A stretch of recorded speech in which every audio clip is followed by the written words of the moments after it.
ሰላም ጤና ይስጥልን። የተወደዳችሁና የተከበራችሁ የቻናላችን ተከታታዮች የነሐሴ 9 2018 ዕለታዊ ወቅታዊ ማህበራዊና ኢኮኖሚያዊ ትኩስ መረጃዎችን ይዘንላችሁ ቀርበናል። በቅድሚያም ዋና ዋናዎቹን በማስቀደም እንጀምራለን። ከተጨማሪ እሴት ታክስ ወይም ቫት ጋር በተያያዘ አዲስ መመሪያ ማውጣቱን ሰምተናል። ይህንን መመሪያ በተመለከተ ሙሉ ዝርዝር መረጃውን ወደ እናንተ እናደርሳለን። በሌላው መረጃችን ከሰሞኑ በተደጋጋሚ ሲነሳው የአዲስ አበባን የማንነት ጥያቄ በተመለከተ ስምምነት ስለመደረሱ ተሰምቷል።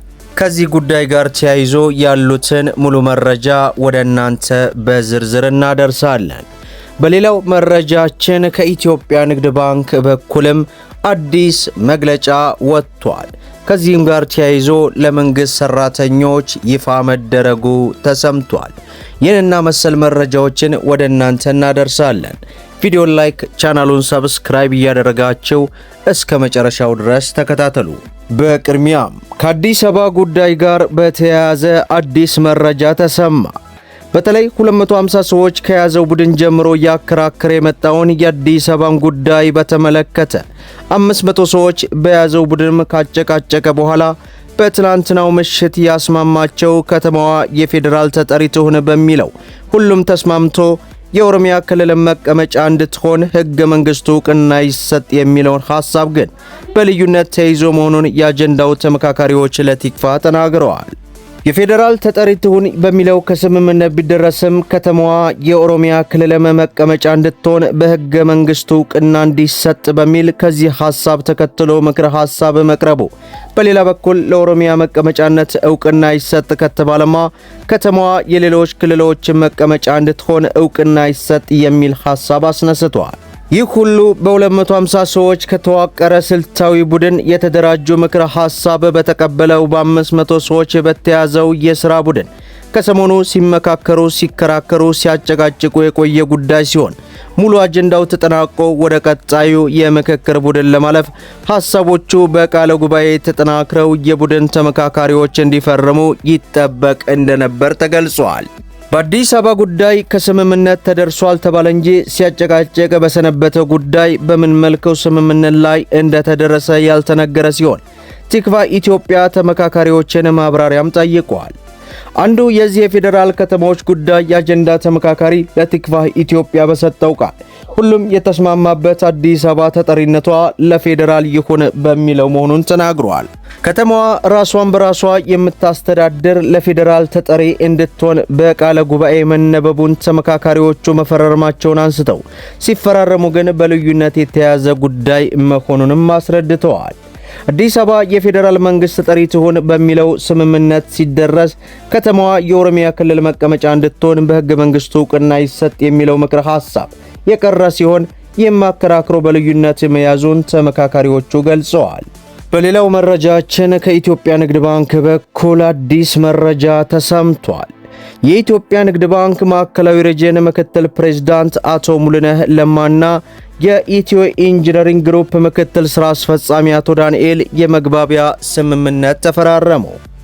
የኢትዮጵያ ንግድ ባንክ የሰራተኞቻቸውን ደሞዝ በሲቢኢ ብር ለሚከፍሉ ተቋማት የሲቢኢ በጄ ዲጂታል ብድር እንዲሁም የቁጠባ አገልግሎት በማቅረብ በርካታ ደንበኞች ተጠቃሚ እያደረገ እንደሚገኝ አቶ ሙሉነህ አውስተዋል።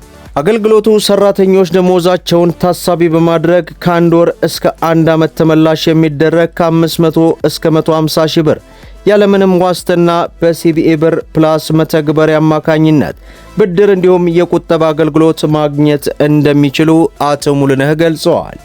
የኢትዮ ኢንጂነሪንግ ግሩፕ ምክትል ሥራ አስፈጻሚ አቶ ዳንኤል በበኩላቸው የኢትዮጵያ ንግድ ባንክ ለሰራተኞቻቸው ላመጣው ዕድል አስመስግነው በቀጣይም ከባንኩ ጋር ያላቸውን የሥራ ግንኙነት ተጠናክሮ እንደሚቀጥል መግለጻቸውን በዚህ ሰዓት የኢትዮጵያ ንግድ ባንክ ያወጣው መግለጫን ተመልክተናል።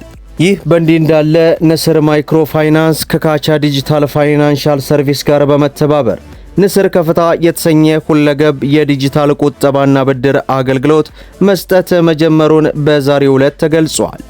ንስር ማይክሮ ፋይናንስ ከካቻ ዲጂታል ፋይናንስ ሰርቪስ ጋር ባደረገው ስትራቴጂያዊ ትብብር የፋይናንስ አገልግሎቱን የሚያዘምንና ተደራሽነቱን የሚያፋጥን ንስር ከፍታ የተሰኘ የሞባይል ባንኪንግ አገልግሎት በዛሬው ዕለት ይፋ አድርጓል።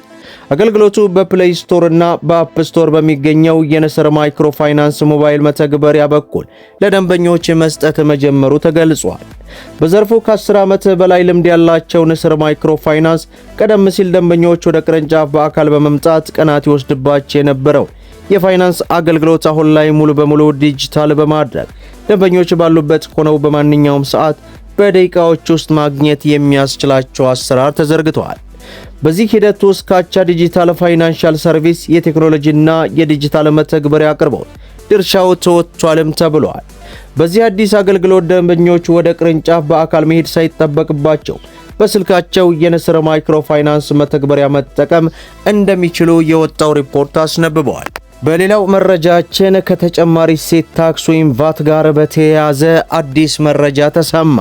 የአማራ ብሔራዊ ክልላዊ መንግስት የገቢዎች ቢሮ የህግ ባለሙያዎች ጠበቆች ከተጨማሪ እሴት ታክስ ወይም ቫት ምዝገባ ጋር በተያያዘ ላቀረቡት አቤቱታ የክልሉ ጠቅላይ ፍርድ ቤት የእግድ ትዕዛዝ ማስተላለፉን አሳወቀ።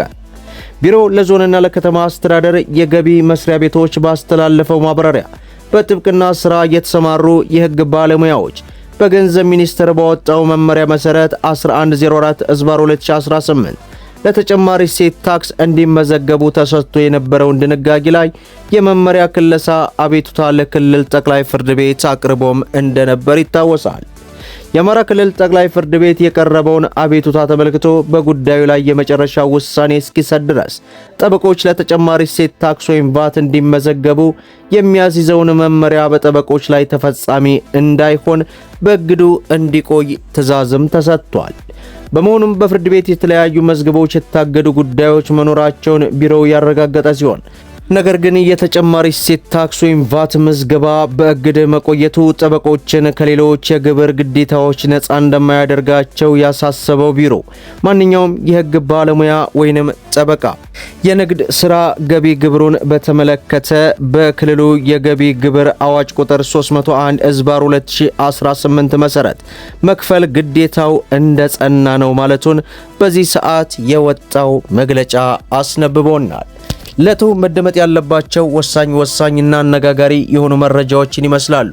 ለቻናላችን አዲስ ከሆናችሁ ሰብስክራይብ በማድረግ በየዕለቱ የሚለቀቀው መረጃ እንዲደርሳችሁ የኖቲፊኬሽን ማብራታችሁን እንዳትዘነጉ። እንዲሁም ይህ ቪዲዮ ለበርካቶች ተደራሽ እንዲሆን ላይክ ሸር ማድረጋችሁን አትርሱ እያልኩኝ ለዛሬ ያስኩላችሁ መረጃን ይመስላል። እስከ ፍጻሜው ድረስ አብራችሁን ስለቆያችሁ ልባዊ ምስጋናችንን እየሰጠን በሌላ ቪዲዮ እስከምንገናኝ ወሰላሙ አለይኩም ወራህመቱላሂ ወበረካቱ እንላለን።